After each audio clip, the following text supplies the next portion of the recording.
Sir आप unmute हो। Sir आपकी म्यूट हो। आवाज नहीं आ रही है।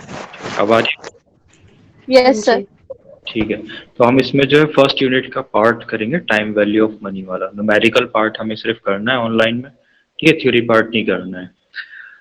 तो टाइम वैल्यू ऑफ मनी, आप लोग में से कोई कितने स्टूडेंट्स हैं जिन्होंने जो है वो क्या कहते हैं उसको ऑफलाइन क्लास में किया है टाइम वैल्यू ऑफ मनी? है कोई अभी?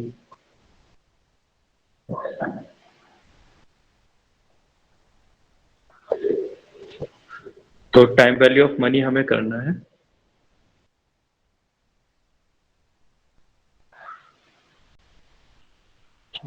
ये जो है मॉड्यूल है ड्यू का, इसमें फर्स्ट यूनिट पूरा दिया हुआ है। फर्स्ट यूनिट में ही पूरा मतलब अलग अलग चैप्टर नहीं है, ठीक है। जो हम आई एम पांडे की बुक से पढ़ रहे थे उसमें टाइम वैल्यू ऑफ मनी का अलग से चैप्टर है, लेकिन जो मॉड्यूल दिया हुआ है उसमें एक ही फर्स्ट चैप्टर में ही तीनों तुम्हारे रिस्क, रिटर्न एंड रिस्क और जो फर्स्ट इंट्रोडक्शन वाला चैप्टर है और ये टाइम वैल्यू ऑफ मनी सब एक ही में है, ठीक है। तो टाइम वैल्यू ऑफ मनी का थोड़ा थ्योरेटिकल बैकग्राउंड हम देख लेते हैं पहले करने से पहले। Time value of money actual में होता क्या है, इसमें समझाया गया है इस चैप्टर में कि जो मनी होती है, जो हम उससे अभी काम कर सकते हैं या जो हम उससे अभी परचेज कर सकते हैं, जो उसकी बाइंग पावर है मनी की, वो आज से फ्यूचर में उतनी नहीं होगी, वो कम हो जाती है, ठीक है। तो अब वो कैसे हम कैलकुलेट करते हैं कि आज कि हमारे पास कितने पैसे हैं, कल उतना काम करने के लिए फ्यूचर में कितने पैसे होने चाहिए, वो सारी चीजें हमें कैलकुलेट करनी है इसमें। तो जैसे to keep pace with increasing competition, companies have to go in for new ideas implemented through new projects, be it for expansion, diversification, modernization, ठीक है। मतलब मार्केट में कंपटीशन, इंक्रीजिंग कंपटीशन के साथ में चलने के लिए, उसके साथ में अब उससे कंपटीशन में रहने के लिए जो है कंपनी, किसी भी कंपनी को न्यू आइडियाज जो है इम्प्लीमेंट करने पड़ते हैं न्यू प्रोजेक्ट्स के थ्रू, ठीक है। भले वो एक्सपेंशन हो, डाइवर्सिफिकेशन हो या मॉडर्नाइजेशन हो। एक प्रोजेक्ट जो होता है वो एक एक्टिविटी होती है जिसमें कुछ पैसा जो है वो कंपनी इन्वेस्ट करती है, ठीक है, नाउ, अभी, ठीक है, जो मतलब अभी इन्वेस्ट करेगी और फ्यूचर में उसके जो है एंटिसिपेशन, मतलब कि फ्यूचर में वो उसको ये होता है कि हाँ फ्यूचर में उसको पीरियड में, स्प्रेड में, over a period of time उसको जो है रिटर्न्स मिलेंगे, ठीक है। मान लो अभी इन्वेस्ट किया उसने, अभी मशीनरी लगाई, प्लांट लगाया, तो आगे हर साल उसे रिटर्न मिलेगा।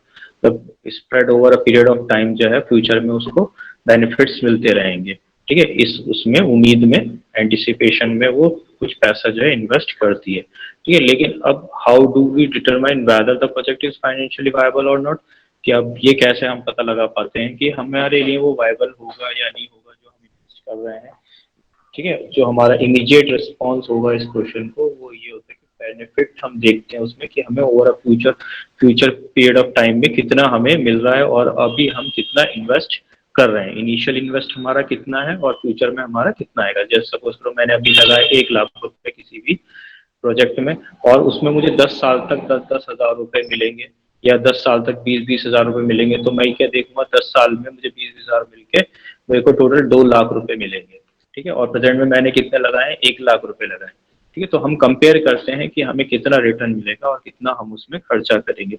अगर उसकी एग्रीगेट वैल्यू जो हमें बेनिफिट मिल रहे हैं वो इनिशियल इन्वेस्टमेंट से ज्यादा है, तो हमें वो प्रोजेक्ट जो है फाइनेंशियली वायबल लगता है कि हाँ ठीक है, चलो इसमें इन्वेस्ट करना चाहिए, ठीक है। तो जैसे यहाँ पे एग्जांपल बताया मैंने, 1 लाख रुपए लगाए, अगले 10 साल में हर साल मुझे दो दो 20-20 हज़ार रुपए मिल रहे हैं, तो टोटल मुझे 2 लाख रुपए मिल रहे हैं। तो ये जस्ट क्या है, डबल है। क्या है, 10 साल में मुझे 1 लाख रुपए लगा के जस्ट डबल उसका रिटर्न मुझे मिलेगा। तो यहाँ पे ये लगता है कि हाँ ये फाइनेंशियली वायबल है, मुझे इन्वेस्टमेंट करना चाहिए। लेकिन ये अप्रोच जो होती है प्राइमा फेशियल जो है हमें सेटिस्फैक्ट्री लगती है, मतलब देखा जाए तो ये हमें अप्रोच क्या है, सेटिस्फैक्ट्री लगती है। लेकिन जो इम्पोर्टेंट असम्पशन होता है इसमें, जो होता है अंडरलाइज है, वो जो है इम्पोर्टेंट, हमें उसके लिए भी अवेयर होना चाहिए, मतलब वो भी हमें पता होना चाहिए, उसकी जानकारी होनी चाहिए या उससे भी हम फैमिलियर होने चाहिए कि असल में इसके अंदर जो असम्पशन होती है कि देखने के लिए वायबल है नहीं है वो क्या है, ठीक है, जैसे हमने एज्यूम किया है respective of time value of money, assume किया है यहाँ पे कि हमने ये नहीं देखा कि अभी हम 1 लाख रुपए में क्या काम कर सकते हैं और फ्यूचर में 10 साल बाद जो हमारे पास 2 लाख रुपए होंगे उससे हम वो काम कर पाएंगे नहीं कर पाएंगे जो आप कर सकते हैं। तो हमने टाइम वैल्यू ऑफ मनी को यहाँ पे इग्नोर किया है। ठीक है, तो जैसे सपोज करो कि गोल्ड ही देख ले लो कि गोल्ड जो है आज से 20 साल पहले 30 साल पहले क्या वैल्यू आती थी और आज क्या वैल्यू। अगर किसी ने जो है उस टाइम गोल्ड ना लेकर के पैसे उठा के रखे होते कि हाँ चलो मैं 10 साल बाद 20 साल बाद इसका गोल्ड का कुछ ज्वेलरी बनवा लूंगा, तो आज उस पैसे से वो बना नहीं पाएगा। क्यों? क्योंकि अब जो है उसकी टाइम वैल्यू ऑफ मनी जो है पैसे की उतनी नहीं है, गोल्ड के प्राइसेस जो है वो बढ़ गए। ठीक है, तो अब इसको डिफरेंटली अगर देखा जाए तो हम ये एज्यूम कर सकते हैं कि जैसे वैल्यू ऑफ 1 रुपी जो अभी है और वैल्यू ऑफ 1 रुपी जो 1 साल बाद होगी, ठीक है, और वैल्यू ऑफ 1 रुपी 2 साल बाद होगी और उसके सो ऑन मतलब 3 साल बाद 4 साल बाद। ठीक है, तो वो हम मान रहे हैं यहाँ पे बराबर है। ठीक है, लेकिन इंट्यूटिवली दैट दिस अजम्पशन जो है वो इनकरेक्ट होती है, लेकिन ऐसा होता नहीं है कि जो हम आज काम कर पाते हैं पैसे में वो बराबर नहीं हो सकता कि आज का 1 रुपया कल के 1 रुपए से और कल का 1 रुपया परसों के 1 रुपए से और तरसों से, ऐसे मतलब सालाना 1 साल 2 साल 3 साल बाद वो इक्वल नहीं होता। मनी की जो होती है टाइम वैल्यू होती है। ठीक है, टाइम वैल्यू जैसे जैसे टाइम बीतता जाता है मनी की वैल्यू जो है वो डाउन होती है। ठीक है, आज जो हम काम कर सकते हैं आज से 2 साल बाद वो काम हम नहीं कर पाएंगे, 20 साल बाद और काम नहीं कर पाएंगे। ठीक है, जैसे मान लो अगर कोई जो है अपने बच्चों के लिए 30 साल पहले, ठीक है, कोई आदमी मतलब 30 ईयर्स का था और वो 30 ईयर्स का था, उसके बच्चे छोटे थे 1 साल के थे। ठीक है, उसने अपने बच्चों के लिए क्या है 1 लाख रुपए, जो कि उस टाइम पे 1 लाख रुपए बहुत ज्यादा थे। ठीक है, 1 लाख रुपए में वो एक मतलब 100 स्क्वायर यार्ड का घर खरीद सकता था। इतने रुपए उसने 1 लाख रुपए 200 स्क्वायर यार्ड और 100 स्क्वायर यार्ड की जगह जो है वो आराम से खरीद सकता था। इतने पैसे होते थे 1 लाख रुपए 30 साल पहले। अगर कोई आदमी उस टाइम पे ये सोच के कि चलो मैं तो जा रहा हूँ यहाँ से छोड़ के या मुझे पता नहीं क्या हो जाए कल, तो 1 लाख रुपए जो है घर के नीचे दबा के छोड़ देता कि 30 साल बाद जब मेरे बच्चे 30 साल के होंगे तो उनके काम आ जाएंगे, कि वो घर बना लेंगे, वो कोई बिजनेस कर लेंगे या कुछ कर लेंगे, तो वो 1 लाख रुपए दबा के रख देता। तो बताओ आज क्या उसका कोई फायदा हो सकता था?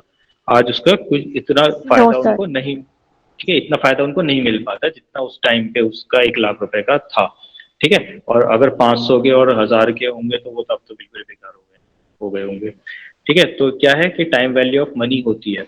तो अब हम ये कैसे डिफाइन कर सकते हैं कि टाइम वैल्यू ऑफ मनी क्या होती है, या ये कैसे कैश फ्लो ऑफ प्रोजेक्ट हम कैसे हम निकालेंगे कि मतलब हमने जो अब 1 लाख रुपए खर्चा कर रहे हैं उसकी फ्यूचर में क्या होगी टाइम वैल्यू ऑफ मनी, और या कैश फ्लो क्या होना चाहिए जिससे कि वो प्रोजेक्ट जो है वायबल हो। ठीक है, तो इसके लिए जो है हम टाइम वैल्यू ऑफ मनी को क्यों कैलकुलेट करते हैं उसके कुछ रीजन है। क्या यही सब रीजन है जो उसके कि हम क्यों कैलकुलेट करते हैं? क्योंकि टाइम वैल्यू ऑफ मनी जो है इक्वल होती नहीं है, कि हमें जब भी कंपेयर करना होता है किसी भी अपने प्रोजेक्ट को या अपॉर्चुनिटी को या कोई भी हमारे पास ऑफर होता है उसको कंपेयर करना होता है तो हमें वो देखना पड़ता है। तो जैसे मान लो कि 1,000 रुपये हमारे पास अभी है, ठीक है, तो is now is more valuable then 1,000 receivable after a year. ठीक है, मतलब अभी जो हमें 1,000 रुपये मिलने वाले हैं या हमारे पास हैं वो 1 साल बाद जो 1,000 रुपये मिलेंगे उससे उसकी वैल्यू जो है ज्यादा है, जो अभी है हमारे पास उसकी ज्यादा है। तो हम जो है we will not part with 1,000 now in return of for a firm assurance that the same sum will be repaid after a year। ठीक है, तो हम वो पैसा जो है किसी को नहीं देंगे, या किसी को कोई अगर हमें ये वादा करे कि तुम मुझे अभी 1,000 रुपये दे दो और फ्यूचर में 1 साल बाद मैं तुम्हें 1,000 रुपये लौटा दूंगा, ठीक है, तो हम नहीं देंगे। ठीक है, तो हम क्या चाहेंगे, हम उससे जो है ज्यादा चाहेंगे कि हमें जो है and of the first year में जो है उससे ज्यादा पैसा मिले। तो ये जो एडिशनल जो हम उससे लेंगे पैसा, ठीक है, पार्टिंग करने में पैसा देने में, उसको हम क्या बोलेंगे, इंटरेस्ट बोलते हैं या टाइम वैल्यू ऑफ मनी बोलते हैं। नॉर्मली इंटरेस्ट जो होता है वो in terms of percentage per annum जो है वो दिखाया जाता है। ठीक है, मनी की जो होती है उसकी टाइम वैल्यू होती है, क्यों होती है उसके रीजन है। क्या रीजन है? पहला रीजन है इंडिविजुअल जो प्रेफर करते हैं करंट कंजप्शन को over future consumption of goods और services, though this preference may be subjective and differ from one person to another. ठीक है, तो इंडिविजुअल जो जनरली प्रेफर करते हैं current consumption over future consumption of goods और services. ठीक है, तो लेकिन ये प्रेफरेंस जो है डिफरेंट भी हो सकती है। एक रीजन ये हो गया। मोस्ट इंडिविजुअल, ज्यादातर इंडिविजुअल जो है कैश, प्रेजेंट कैश को फ्यूचर कैश से ज्यादा प्रेफर करते हैं। ठीक है, क्योंकि उनके पास इन्वेस्टमेंट अपॉर्चुनिटीज होती हैं कि अभी कैश होगा तो वो कहीं भी पैसा लगा के उसके ऊपर पैसा कमा सकते हैं। ठीक है, तो प्रेजेंट कैश को वो कहीं पर भी कहीं पे भी लगा सकते हैं एडिशनल इनकम को अर्न करने के लिए। तो यही अपॉर्चुनिटी जो होती है रिटर्न को विल नॉट बी अवेलेबल अगर वो उनको कहीं पे इज नॉट, अगर वो कहीं पे इन्वेस्ट नहीं करेंगे, किसी को दे देंगे तो उनके पास वो अपॉर्चुनिटी अवेलेबल नहीं होगी। तो मोस्ट इंपॉर्टेंट रीजन जो होता है टाइम वैल्यू ऑफ मनी का, वो क्या होता है कि फ्यूचर जो होता है वो अनसर्टेन होता है, वो सर्टेन नहीं होता, इसलिए लोग करंट कैश को जो है फ्यूचर कैश से ज्यादा प्रेफर करते हैं। इन्फ्लेशनरी कंडीशंस में प्राइस जो है वो बढ़ते रहते हैं। तो जैसे जैसे प्राइस बढ़ते हैं वैल्यू ऑफ मनी भी जो है वो कम होती चली जाती है। क्यों? क्योंकि उसकी परचेजिंग पावर जो है रुपये की डाउन होती चली जाती है। ठीक है, अब ये तो हो गया इसका थ्योरेटिकल बैकग्राउंड। अब मेन जो चीज है वो हमारा इसका कैलकुलेशन है कि क्या, कैसे हम कैलकुलेट करते हैं, क्या चीज कैलकुलेट करनी है और कैसे हमें कैलकुलेट करनी है। ठीक है, तो अब जैसे सपोज करो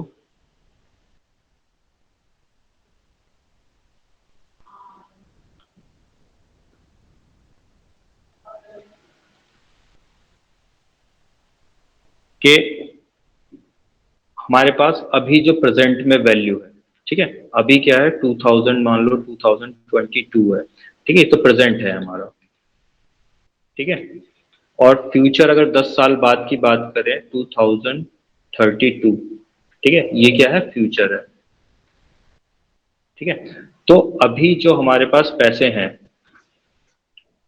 ठीक है, तो उन उन पैसों को जो उनकी वैल्यू है वो उसको कहा जाता है प्रेजेंट वैल्यू। ठीक है, क्या कहा जाता है? Present value. और हमें फ्यूचर में जो है ये वैल्यू जो है, पैसा जो है उसकी वैल्यू जो है वो बढ़, क्या होती है? कम होती चली जाती है। ठीक है, यानी कि अगर अभी हमारे पास 1 लाख रुपए हैं तो फ्यूचर में जो 1 लाख रुपए होंगे उसकी वैल्यू क्या होगी? इस 1 लाख रुपए से कम होगी। ठीक है, लेकिन सपोज फॉर एग्जाम्पल यहाँ पे हम इमेजिनरी वैल्यू अगर ले लें कि इसकी वैल्यू जो है वो कितने के? 10 लाख के बराबर होगी आज से 10 साल बाद। जो आज के 1 लाख रुपए हैं वो काम हम जो आज 1 लाख रुपए में कर सकते हैं वो फ्यूचर में हम 10 लाख रुपए में कर पाएंगे। इसका मतलब कि फ्यूचर के जो 1 लाख रुपए हैं उसकी वैल्यू जो है वो कम हो जाएगी। ठीक है, तो जो फ्यूचर में वैल्यू होती है, यानी कि आज जो काम हम 1 लाख रुपए में कर सकते हैं वो काम फ्यूचर में हम 10 लाख रुपए में कर पाएंगे। तो ये इसकी आज के 1 लाख रुपए की फ्यूचर वैल्यू कितनी हो गई? 10 लाख रुपए हो गई। ठीक है, तो कैसे निकला ये हमारा कि जो हम आज जितना काम हम कर पा रहे हैं 1 लाख रुपए में, वही सेम काम या वही सेम बेनिफिट्स हम कितने अमाउंट ऑफ मनी से ले सकते हैं, वो उतना अमाउंट ऑफ मनी जो होगा वो उसकी आज के पैसों की फ्यूचर वैल्यू होगी। ठीक है, तो जो फ्यूचर में जो वैल्यू बोली जाती है, मतलब फ्यूचर पीरियड ऑफ टाइम के में जो वैल्यू की जाती, बोली जाती है, निकाली जाती है, उसको कहा जाता है फ्यूचर वैल्यू। और जो अभी है हमारे पास एट प्रेजेंट है उसको बोला जाता है प्रेजेंट वैल्यू। ठीक है, तो कभी कभी हमें प्रेजेंट वैल्यू से फ्यूचर वैल्यू कंपेयर करनी होती है, कभी कभी हमें प्रेजेंट फ्यूचर वैल्यू की प्रेजेंट वैल्यू निकालनी होती है। ठीक है, सपोज करो कोई हमें ये ऑप्शन दे, तुम आज मुझसे 1 लाख रुपए ले लो या फ्यूचर में 1 लाख रुपए ले लो, तो हम किसको प्रेफर करेंगे? इसको प्रेफर करेंगे। क्यों? प्रेजेंट में हमें 1 लाख रुपए मिले। क्यों? क्योंकि अभी जो हम 1 लाख रुपए से बेनिफिट ले सकते हैं वो फ्यूचर में 1 लाख रुपए से बेनिफिट नहीं ले पाएंगे। ठीक है, तो अब इसमें देखो इसके जो मेथड होते हैं वो कौन कौन से होते हैं, क्या क्या हमें कैलकुलेट करना होता है, किस चीज में हमें इस्तेमाल करना होता है, और क्या फैक्टर्स होते हैं जो डिटरमाइन करते हैं प्रेजेंट वैल्यू और फ्यूचर वैल्यू। ठीक है। तो क्या फैक्टर्स होते हैं जो कि देखे जाते हैं कि प्रेजेंट वैल्यू निकालते में और इसमें। तो पहला तो जब हम प्रेजेंट से फ्यूचर वैल्यू निकाल रहे होते हैं तो उसको बोलते हैं कंपाउंड वैल्यू कॉन्सेप्ट। ठीक है। और जब हम उससे फ्यूचर से प्रेजेंट वैल्यू निकाल रहे होते हैं तो वो बोलते हैं प्रेजेंट वैल्यू कॉन्सेप्ट या डिस्काउंटिंग वैल्यू कॉन्सेप्ट। ठीक है, उसको बोलते हैं डिस्काउंटिंग वैल्यू कॉन्सेप्ट। ठीक है, या डिस्काउंटिंग बोलते हैं। वैल्यू निकाल रहे होते हैं प्रेजेंट से उसको बोलते हैं कंपाउंडिंग। तो there is a preference of having money at present and the future. ठीक है, तो प्रेफरेंस होती है कि जो कि हमारे पास, हम सब यही चाहते हैं कि फ्यूचर में होने के बजाय हमारे पास उतने पैसे अभी हों। ठीक है, तो हम उससे जो है हम उसके ऊपर भी और अपॉर्चुनिटी में इन्वेस्ट करके उसके ऊपर भी मनी कमा सकते हैं, या फ्यूचर में हम उससे जो है उतना काम नहीं कर पाएंगे। ठीक है, ये ऑटोमेटिकली मीन होता है कि डेट कि हम जो है will have to pay in future more for a rupee received today, and a person may accept less for a rupee to be received in future। ठीक है, तो इसके दो डिफरेंट कॉन्सेप्ट्स होते हैं, कंपाउंड वैल्यू और प्रेजेंट वैल्यू। कंपाउंड वैल्यू क्या होती है, फ्यूचर वैल्यू, और जो अभी की वैल्यू है वो प्रेजेंट वैल्यू होती है। कंपाउंड वैल्यू इन केस ये कॉन्सेप्ट जो होता है इंटरेस्ट अर्न जो होता है उसके ऊपर इनिशियल प्रिंसिपल पे, वो उसका पार्ट ऑफ प्रिंसिपल बन जाता है एंड ऑफ द कंपाउंडिंग की पीरियड के। ठीक है, यानी कि अगर अभी हमने हमारे पास जो है इसमें जो कॉन्सेप्ट होता है वो इंटरेस्ट का कॉन्सेप्ट लगता है। हम जो फ्यूचर वैल्यू निकालते हैं वो इंटरेस्ट के अकॉर्डिंग निकालते हैं। ठीक है, हम कोई रेट ऑफ रिटर्न एज्यूम कर लेते हैं कि हाँ इतने रेट से जो है वो वैल्यू बढ़ेगी या इतने रेट से घटेगी। फ्यूचर वैल्यू अब जो इतने रेट से कम हो रही है प्रेजेंट में आएगी, तो या प्रेजेंट से जो फ्यूचर में जा रहे हैं तो इतने रेट से कंपाउंडिंग होगी, तो एक रेट ऑफ इंटरेस्ट होता है। ठीक है, तो जैसे कि इसमें 10% लिया गया है। ठीक है, जो 100 रुपीज जो है वो इन्वेस्ट किए हैं 10% पे कंपाउंड इंटरेस्ट फॉर 2 साल के लिए किए गए। तो पहले साल में क्या होगा, पहले साल में इंटरेस्ट मिलेगा 100 रुपए में, 10% पे 10 रुपए। ठीक है, तो वो कितने हो जाएंगे, 110 रुपए हो जाएंगे। फिर अगले साल में 10% मिलेगा 11 रुपए। तो दूसरे साल के बाद उसकी वैल्यू कितनी हो जाएगी, 121 रुपए हो जाएगी। ठीक है, तो 2 साल बाद उसकी वैल्यू क्या हो जाएगी, 121 रुपए। तो ये तो हो गई हमारी अभी क्या वैल्यू है, वो हो गई 100 रुपीज, ये प्रेजेंट वैल्यू हो जाएगी। और जो फ्यूचर में वैल्यू आएगी वो 121 रुपए, ये इसकी कंपाउंड वैल्यू हो जाएगी। ठीक है, जिसको हम फ्यूचर वैल्यू भी कह सकते हैं। यहाँ पे एक और एग्जाम्पल लिया हुआ है, 1000 इन्वेस्ट किया है 10% कंपाउंडेड एनुअली 3 साल के लिए किया है, तो कंपाउंड वैल्यू कैलकुलेट करनी है। ठीक है, तो कंपाउंड वैल्यू में सिंपली क्या होता है, इंटरेस्ट कैलकुलेट होता है। कंपाउंड इंटरेस्ट का फॉर्मूला लगता है। कंपाउंड इंटरेस्ट का क्या फॉर्मूला होता है कि हमारा जब भी इंटरेस्ट कैलकुलेट होता है वो इंटरेस्ट पर भी इंटरेस्ट लगता है। कि जैसे पहले साल में इसमें क्या है, 1000 रुपए फर्स्ट ईयर में है। ठीक है, उस पर 10% इंटरेस्ट लगेगा 1000 रुपीज, तो ये कितना हो जाएगा, 1100 रुपीज हो जाएगा। ठीक है, फिर दूसरे साल में भी इंटरेस्ट लगेगा, उस वो कितना हो जाएगा, 110 इंटरेस्ट आएगा इसके ऊपर। ठीक है, अब क्या पहले साल में इस पर इंटरेस्ट कैलकुलेट था, दूसरे साल में इस पर जो हमारा इंटरेस्ट जोड़ करके अमाउंट आई है उस पर कैलकुलेट होगा। अब दूसरे साल का जो हमारा क्लोजिंग बैलेंस आ रहा है वो 1210 आ रहा है। अब जो तीसरे साल में इंटरेस्ट कैलकुलेट होगा वो 1210 पे होगा। ठीक है, तो अब अमाउंट कितना आ जाएगा, 1331। ठीक है, तो ये हमारा तीसरे साल की कंपाउंड वैल्यू हो जाएगी। ठीक है, तो अब इसमें जो होता है हमारा इन्वेस्टमेंट पे जो रिटर्न मिल रहा है, तो इसमें फॉर्मूला जो लगता है वो हमारा ये फॉर्मूला लगता है कि amount is equal to principal 1 + i⁻n। ये कौन कैसे निकलता है ये फॉर्मूला, वो देख लेते हैं। जैसे हमारा कंपाउंड इंटरेस्ट का कॉन्सेप्ट हमने पढ़ा हुआ है पिछली क्लासेस में। ठीक है, हम निकालते हैं कंपाउंड इंटरेस्ट या अमाउंट। ठीक है, हम क्या निकालते हैं, अमाउंट निकालते हैं। और अमाउंट किस पे निकलता है, प्रिंसिपल अमाउंट पे निकलता है जो हमने अभी इन्वेस्ट करी है। बिगिनिंग ऑफ द पीरियड में हमने इन्वेस्ट करा है उसको बोलते हैं पी। और जो एंड ऑफ द पीरियड में अमाउंट आती है इंटरेस्ट ऐड करके उसको बोलते हैं ए। ठीक है, तो इसको बोलते हैं ए है हमारा अमाउंट। ठीक है, at the end of the period.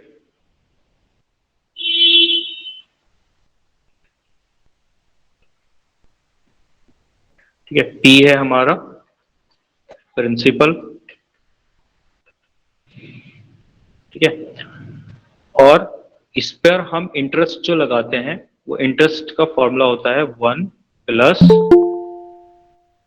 One plus are bye 100, ठीक है, टू द पावर एन। ठीक है, ये फॉर्मूला हमने जो है कंपाउंड इंटरेस्ट का हमने ये पिछली क्लासेस में सीखा हुआ है। तो अब यहाँ पर क्या किया है हमने, यहाँ पर फाइनेंस में इसमें थोड़ा सा हमने चेंज किया है। क्या चेंज किया है, यहाँ पे आर बाई 100 को हम ले रहे हैं आई। ठीक है, आर बाई 100 को हम यहाँ पर क्या मानते हैं, आई। तो ए इज इक्वल टू हमारा हो जाता है a is equal to p into 1 + i⁴ ठीक है, एन क्या है, एन इसमें हमारा नंबर ऑफ ईयर्स है कि कितने साल का हमें कैलकुलेट करना है, अमाउंट कितने साल बाद का कैलकुलेट करना है, वो एन हो जाता है। पी जो है हमारा इनिशियली इन्वेस्टेड अमाउंट या जो, या इसमें हम कहें तो प्रेजेंट वैल्यू हो जाता है, बाद में हम इसकी जगह क्या रखेंगे, प्रेजेंट वैल्यू रखेंगे। ए जो है वो हमारा अमाउंट है at the end of the period, हमारा कितना अमाउंट बनेगा इंक्लूडिंग इंटरेस्ट, ठीक है, कंपाउंडिंग हो करके। ठीक है, तो ये हमारा फॉर्मूला जो है वो ये हमारा इसमें यूज होता है। तो a is equal to p i 1 + i⁴ जैसे कि अब सपोज करो यहाँ पे हमारा क्या आता है, हमने अमाउंट निकालना है, वही जो 1000 वाला है उस पर 10% के रेट से इंटरेस्ट है। ठीक है, तो 10% का रेट है, तो आई क्या हो जाएगा हमारा, आई हो जाएगा 10/100, तो इज इक्वल टू 0.10।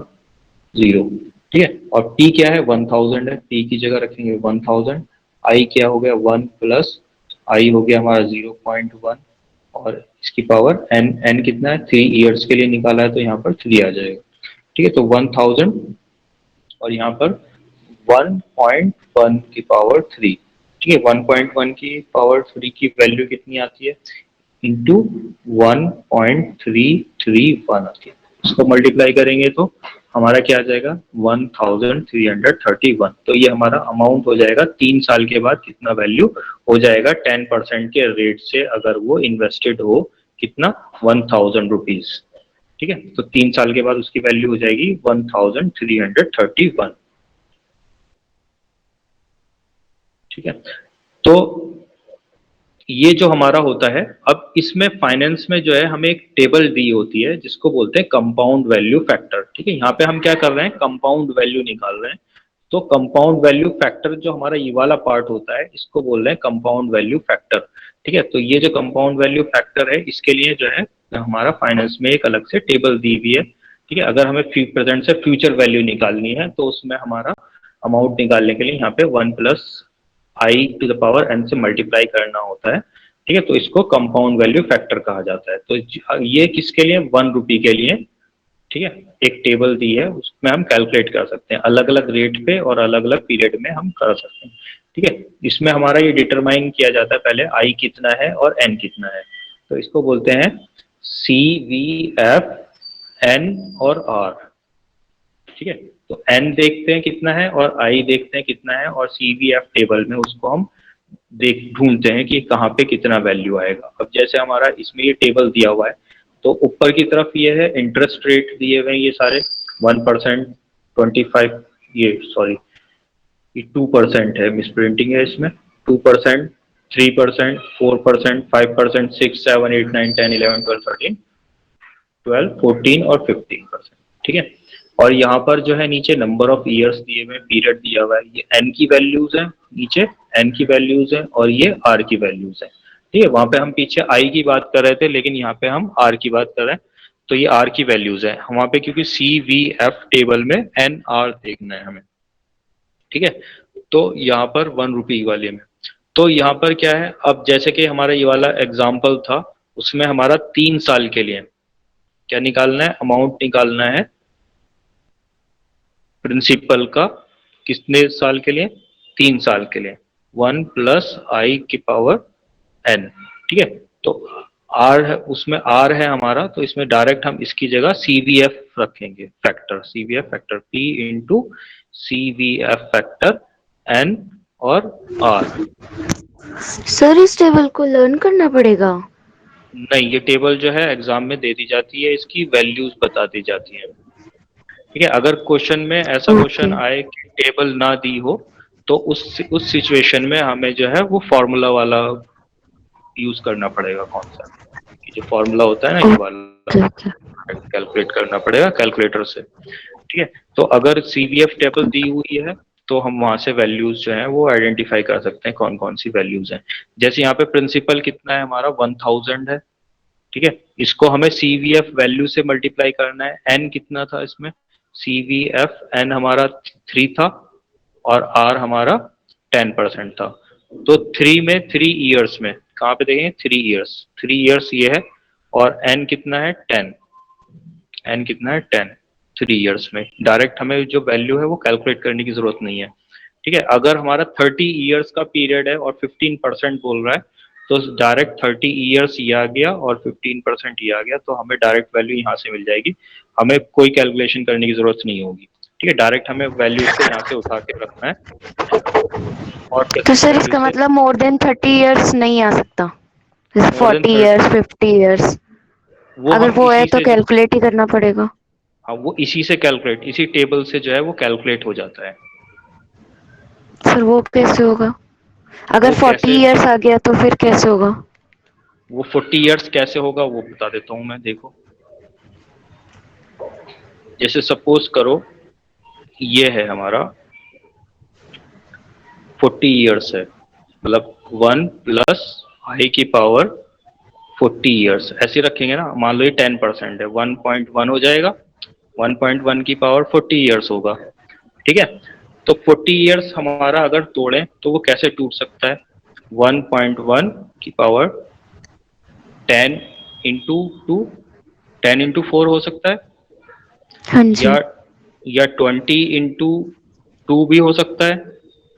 हाँ जी। ठीक है, तो इसमें हम कैसे तोड़ सकते हैं, फिर जब मल्टीप्लाई होती है पावर तो हम उसको क्या कर सकते हैं, पावर की पावर कर सकते हैं, 1.1 की पावर 20 की पावर 2, इस तरह से कर सकते हैं।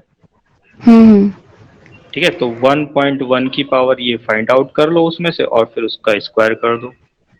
ओके ओके, ठीक है। ठीक है, ओके सर। और एक तरीका और हो सकता है, क्या हो सकता है, अब ये 40 कैसे टूट सकता है, 1 + i⁴, 40 को कैसे तोड़ सकते हैं, 20 + 20 ये भी टूट सकता है। हम्म। पावर प्लस कब होती है, जब वो मल्टीप्लाई होता है। जैसे 1 + i⁴ 20 प्लस वो मल्टीप्लाई 1 + i⁴ 20। ठीक है, तो ठीक है सर। 1 + i⁴ 20 अलग देख लो और 1 + i⁴ 20 और फिर आपस में उसको मल्टीप्लाई कर दो। तो ये दो तरीके हैं फाइंड आउट करने के। तो यहाँ तक अगर तुम्हारा 100 भी है तो वो भी तुम आइडेंटिफाई कर सकते हो फिर उसको। ठीक है, तो ठीक है, थैंक यू। जैसे कि हमारा ये टेबल है, टेबल में यहाँ देखो तो 1 to 15 16 17 20 तक कंटिन्यू दिया हुआ है। 20 के बाद सीधा 25 आ गया, 25 के बाद सीधा 30 आ गया। अब 21 ईयर्स, 22, 23, 24, 20, ये इन ईयर्स का कैसे फाइंड आउट करोगे, सिंपल है, 20 ईयर्स का देख लो और फिर 1 2 3, अगर 21 का देखना है तो इसको इससे मल्टीप्लाई कर दो, 2 का देखना है तो इससे मल्टीप्लाई कर दो, 3 का देखना है 23 का तो इससे मल्टीप्लाई कर दो, 24 का देखना है तो इससे मल्टीप्लाई कर दो। ठीक है, तो वो आ ओके जाएगा। सर। ठीक है, ओके। तो इस तरह से हम इसको निकाल सकते हैं।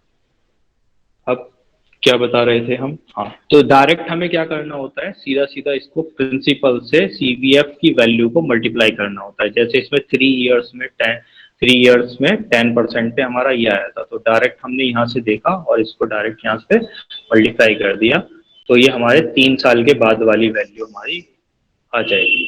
ठीक है, एकदम सिंपल होता है सीवीएफ को यूज करना।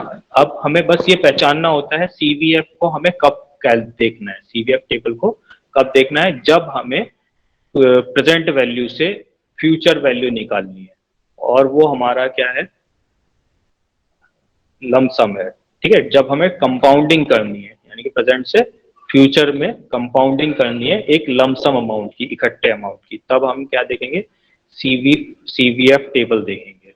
ठीक है, दूसरा, जब हमें वापस आना होता है, यानी कि फ्यूचर वैल्यू से प्रेजेंट वैल्यू निकालनी होती है। ठीक है, इसमें एक और एग्जांपल देखते हैं।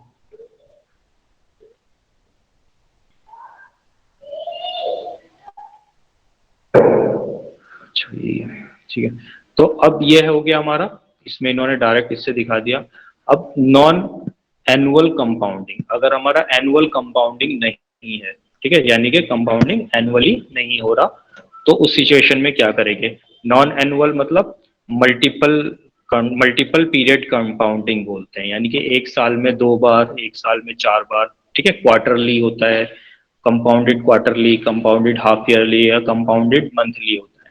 तो उस सिचुएशन में हमारा जो है कम इसमें कंपाउंड इंटरेस्ट वाले में हमारा जो फॉर्मूला होता था वो थोड़ा सा हम चेंज कर लेते थे।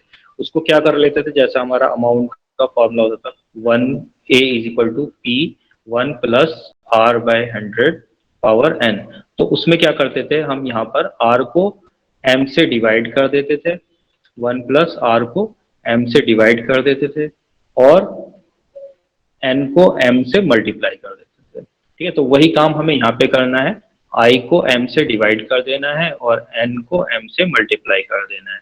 फिर उसके बाद जो आएगा उसके हिसाब से, उसके अकॉर्डिंगली हम जो है उसको कैलकुलेट कर देंगे। ठीक है, जैसे सपोज करो 12% का रेट बताया हुआ है और उसमें बोला है कंपाउंडेड जो है वो क्वार्टरली है, तो जब हमने इसको डिवाइड किया क्वार्टरली है तो 4 से डिवाइड करना पड़ेगा, साल में 4 बार है तो एम हमारा 4 हो जाएगा, जितनी बार साल में कंपाउंड होगा हमारी वो एम की वैल्यू होती है, तो ये आएगा 3%। ठीक है, और 3 साल की बात हो रही थी तो एन 3 साल है तो 4 बार हो रहा है एक साल में, तो 4 से मल्टीप्लाई हो जाएगा तो वो 12 हो जाएगा।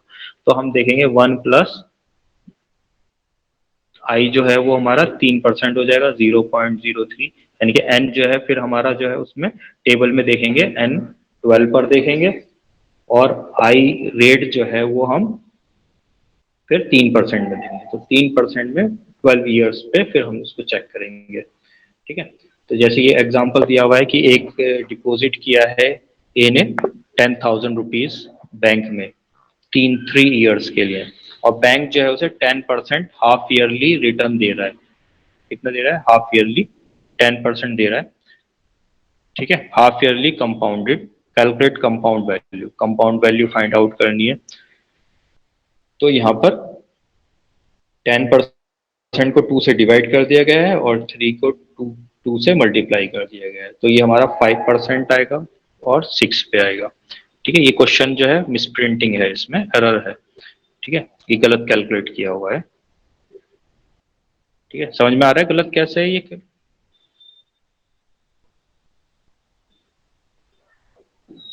कोई आइडेंटिफाई कर हाँ सकता है इसको जी, कि इसमें मतलब पॉइंट फाइव है पॉइंट? फाइव है इसलिए। हाँ, ये क्या होना चाहिए इसको ना 10 से 100 से डिवाइड कर दिया। इसको? वो तो ओनली 5 आएगा ना सर? 100 से डिवाइड कर दिया था। ओनली 5 तो नहीं आएगा, ये जो है हमारा 1+0.10 को 2 से डिवाइड किया है। ठीक है, तो 10 को 2 से अच्छा, डिवाइड करेंगे तो कितना हो जाएगा? 5। 5 हो जाएगा। ठीक है, 0.5 हो जाएगा, तो ये सही है। दिखाई दे रहा है? इसको और जूम कर देता हूँ। देखो 0.5 यहाँ पे भी लिखा हुआ है ना, 0.5 यहाँ पे हाँ लिखा जी, है, सही है ये? तो फिर तो ठीक है सर, और क्या चाहिए इसमें? 3 होगा।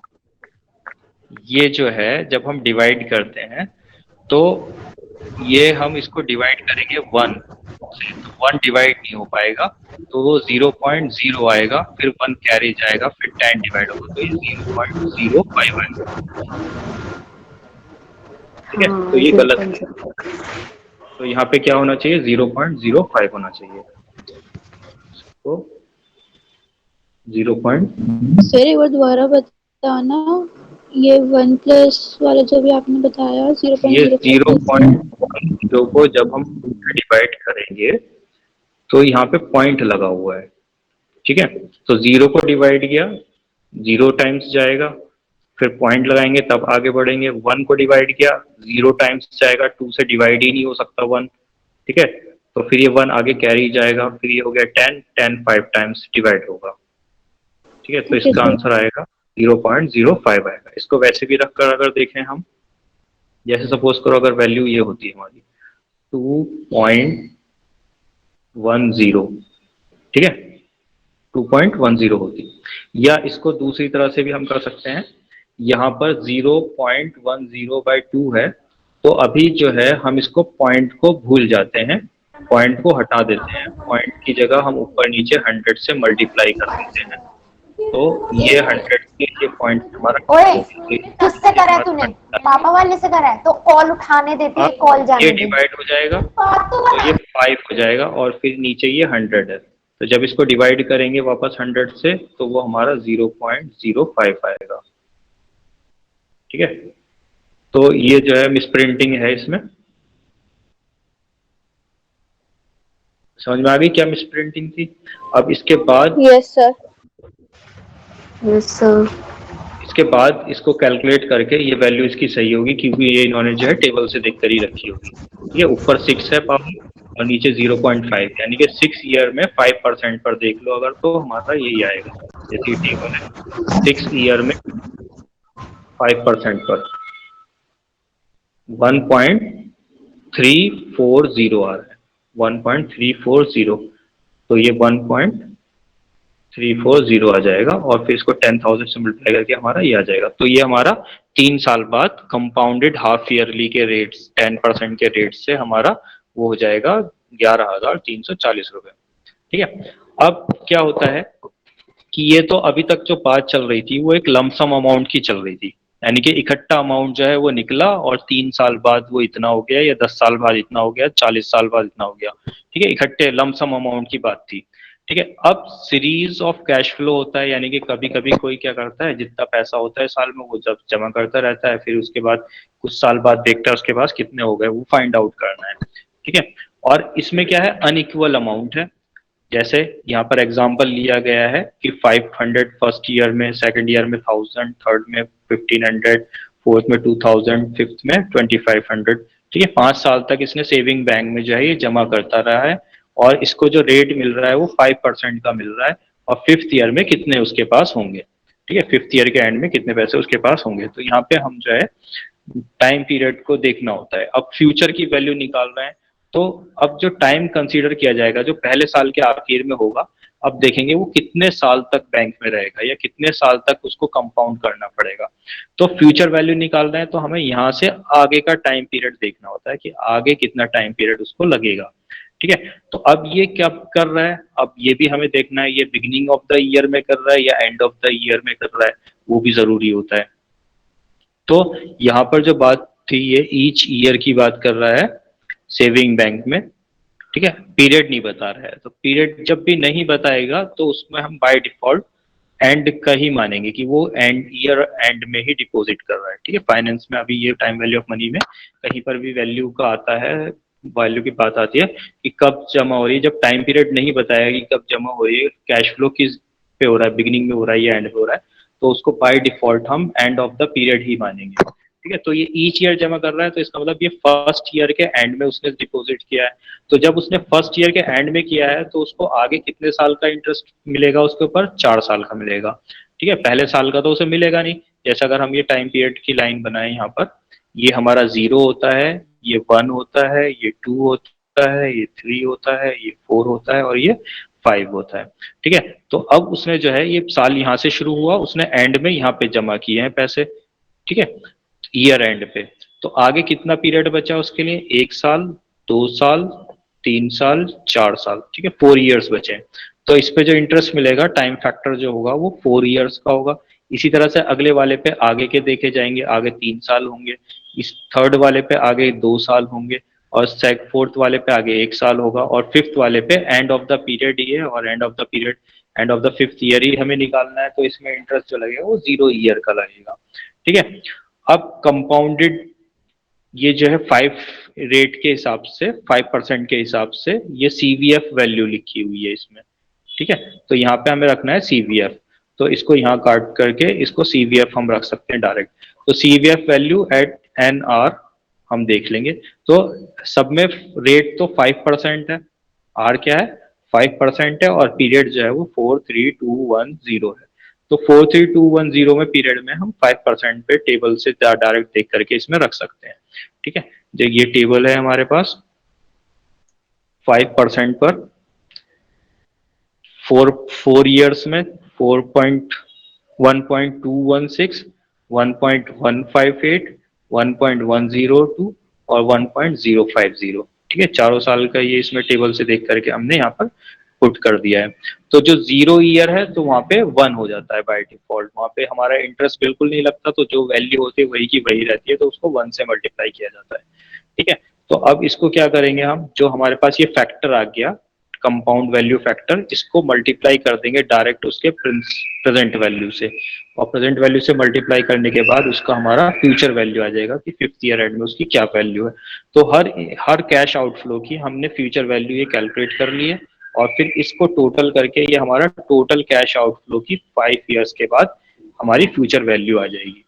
ठीक है, तो यहाँ पे क्या हो रहा है, यहाँ पे कैश आउटफ्लो हो रहा है, डिफरेंट पीरियड ऑफ टाइम में हो रहा है, सीरीज ऑफ पेमेंट हो रही है। ठीक है, और अगर यहाँ पे मान लो ये 3rd ईयर ना होता तो उसमें हम उसी के हिसाब से पीरियड देखते, ये तीसरे वाले पे ये यहाँ पे 4 होता, ये 5 होता, ये 6 होता, तो दूसरे वाले में तो कितने साल लगते हैं अब हमारे पास, तो छठे साल के एंड में हम वो कैलकुलेट करते, दूसरे साल के एंड में तो तीसरा, चौथा, पांचवा, छठा, तो इसमें 4 साल लगते।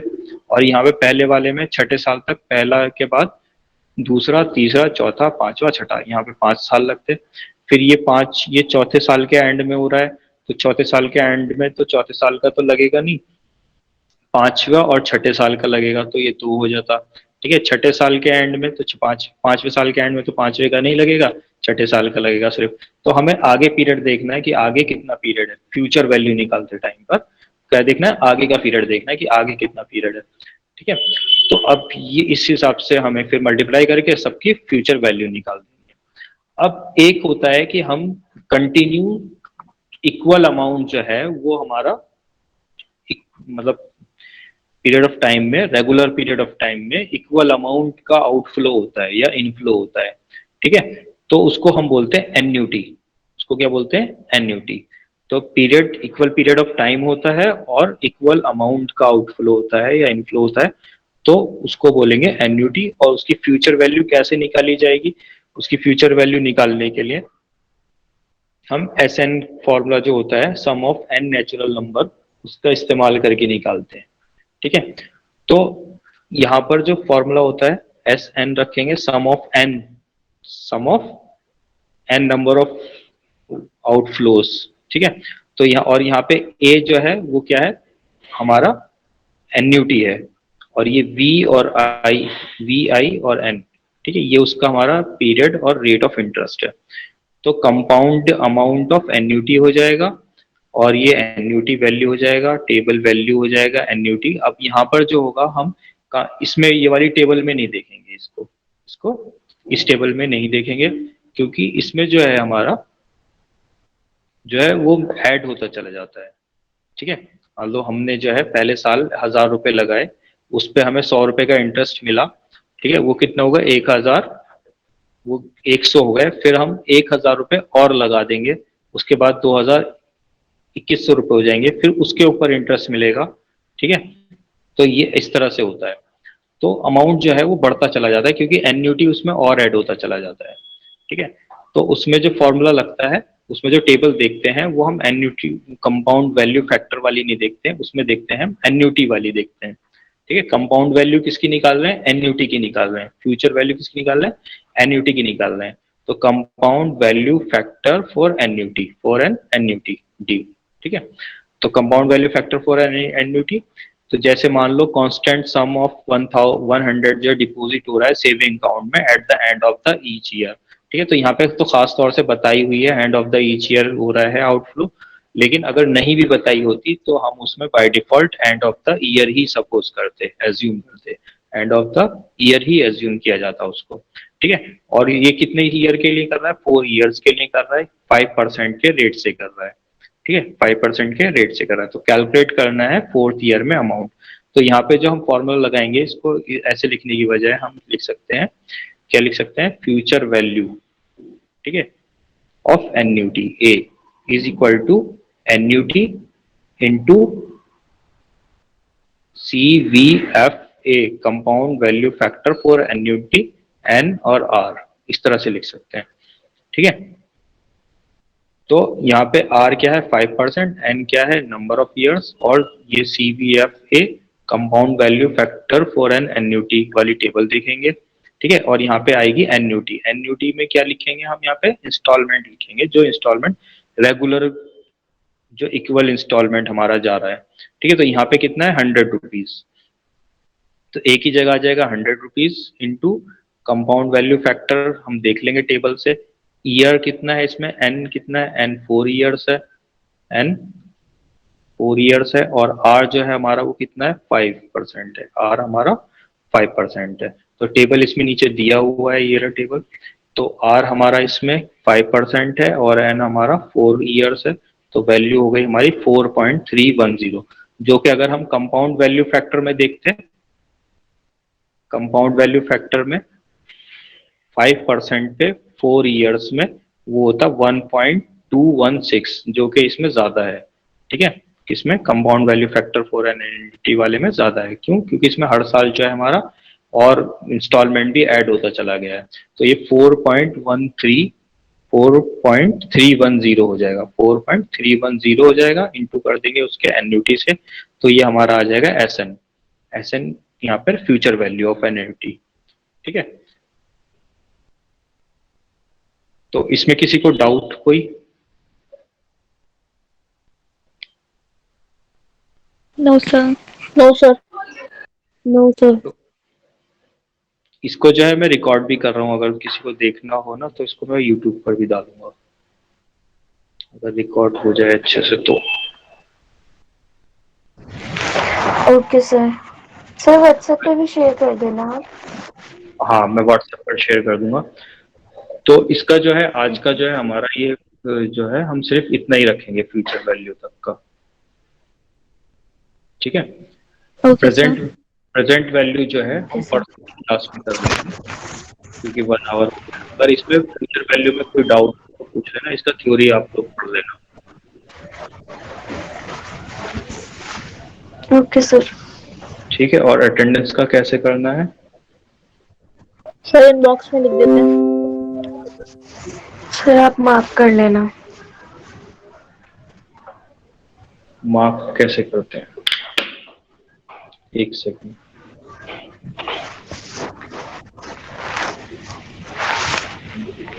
मैं जो है सर या फिर स्क्रीनशॉट आप ले लेता जैसे हूँ। लिंक प्रोवाइड कराते हो। लिंक प्रोवाइड करा दूं? हाँ वैसे कर दो।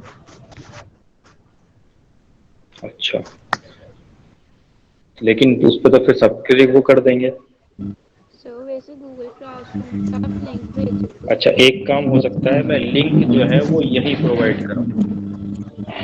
हाँ जी। तो आज तो मैं क्या करता हूँ, स्क्रीनशॉट ले लेता हूँ। अब जो इस टाइम पे है उनका स्क्रीनशॉट आएगा, बाकी लोग का रह जाएगा।